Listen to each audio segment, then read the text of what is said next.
Welcome back to Mind Pump TV, guys. I'm your host, Danny Matranga, and today we're going to talk about the curtsy squat. Now, this isn't necessarily a movement I've done a lot with my clients. It's not a movement I particularly love.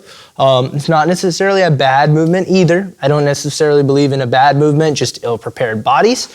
And it's a question I get a ton of messages about, specifically when it comes to building your glutes or building your legs using the curtsy squat or the curtsy lunge. So I'm going to show you the way I believe is the safest way to perform this movement, as well as a great way to load your glutes and quads doing it.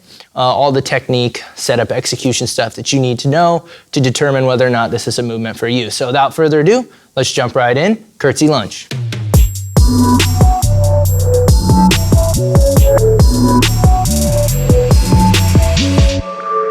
So with curtsy lunges, a lot of people do these to hit the gluteus medius, that outer portion of the glute. Now, there's a lot of ways to do this, and this isn't necessarily the best or the worst, but one thing I want you guys to be very cognizant of are the things that happen at the knee joint when you do a curtsy lunge. Now, when you're watching this, you probably already set up your mind you're gonna do them, so I wanna be the best video to kind of show you the things you should be aware of when you choose to do this movement. So, the foot's gonna go back out and behind you, like so. You've probably seen these before, which puts some stabilization requirement on this hip. You're already going to feel the gluteus medius as you start to descend, and people will often go from side to side like that. Now, here's the thing you got to watch. Check out the knee of the plant leg here, which in this case is going to be my left leg.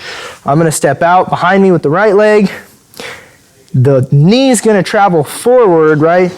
But my toes, my foot are going to go and maintain this vertical position. So there's going to be some stress on that medial aspect of the knee, which could over time cause some problems, especially for a lot of general population trainees. So something I want you guys to be aware of if you do decide to include the curtsy lunge is to try to, as you step back, in some way, take a small degree of internal rotation with that foot. Just try to move it in slightly. Try to minimize the amount of stress on the knee when you do this, right? Or even better, turn it into more of a squat, if you will, maintaining a semi-vertical angle here instead of having this massive torque-producing movement.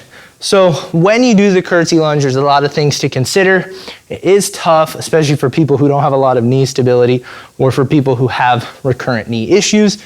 If you have found this video, you're trying to do it, there's some things you can tweak to make it a little bit better, perhaps, than just kind of lazily tossing it along and jumping up and down like a lot of people tend to do with the movement.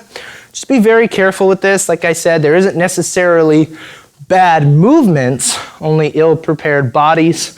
And if your knee isn't used to this position, I certainly wouldn't load it. I'd be very careful with it.